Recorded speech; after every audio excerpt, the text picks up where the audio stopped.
தலைவர் தளபதி எப்படின்னா, ஒருத்தவங்களுக்கு ஒரு பொண்ணு பழனிச்செல்வி அப்படின்றது சொல்லி பார்த்தீங்கன்னா, திருநெல்வேலியிலேருந்து ஒரு பொண்ணு பிடெக் படிச்சுட்டு இங்கே வேலைக்கு வந்துட்டாங்க சென்னைக்கு. வந்து ஒரு 15-16 நாள் தான் இருக்கும்.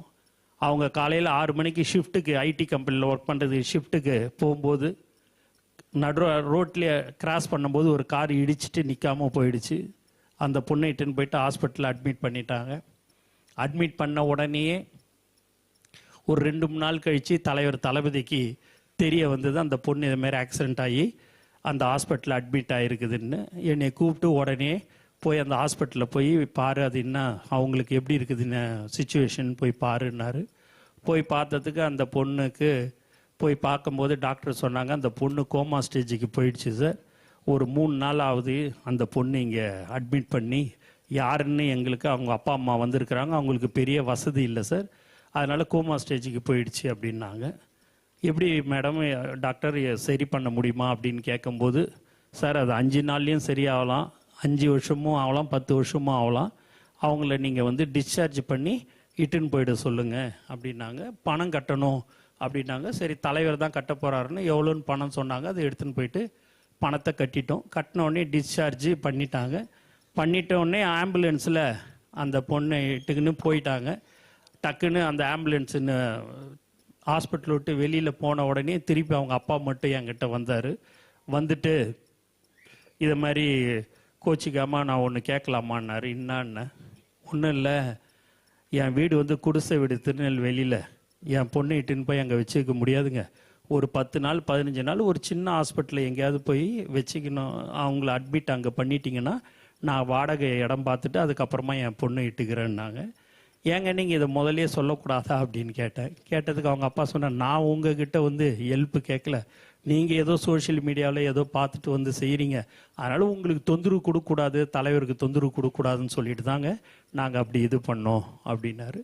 சொன்ன உடனேயே நான் தலைவர்கிட்ட சொன்னேன், ஏன் அதே ஹாஸ்பிட்டலில் இருந்திருக்கலாமே, ஏன் டிஸ்சார்ஜ் பண்ண? இல்லை அவங்களுக்கு தெரிஞ்ச ஹாஸ்பிட்டலில், அவங்க திருநெல்வேலியில் அவங்களுடைய சொந்தக்கார யாரோ ஒருத்தர் டாக்டராக இருக்கிறாராம், அந்த ஹாஸ்பிட்டலில் அட்மிட் பண்ணிக்கலாமான்னு கேட்குறாங்கன்னு. அது எத்தனை நாள் ஆனாலும் சரி, எத்தனை வருஷம் ஆனாலும் சரி, அது கொண்டுன்னு போயிட்டு அட்மிட் பண்ணிட்டு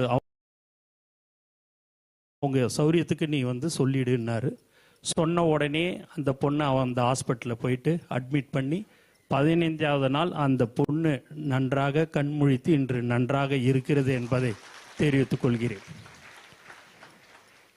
அந்த பொண்ணை ஒரு 10 மாதம் 1 வருஷம் இருக்கும்னு நினைக்கிறேன். அதுக்கப்புறமா இங்கே தான் இந்த இடத்துக்கு வந்தாங்க. வந்தவுடனே, அண்ணா என்னை தெரியுதா நினச்சி, பழனிச்செல்வி என்னை தெரியுதான்னு நினச்சி. சொல்லுமா என்னம்மாண்ணே.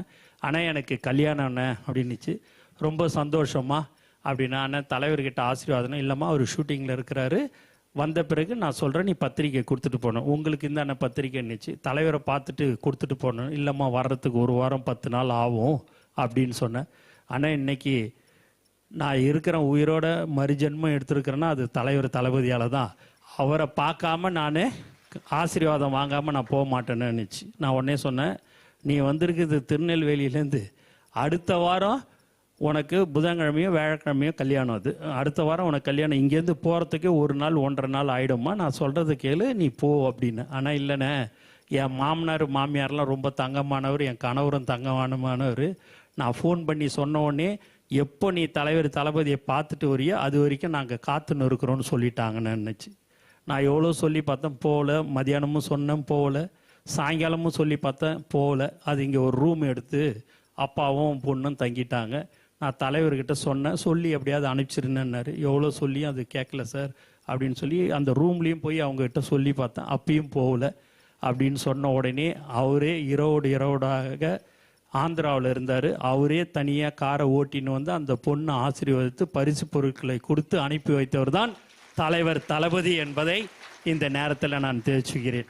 இதை மாதிரியான விஷயங்கள் நிறைய இருக்குது.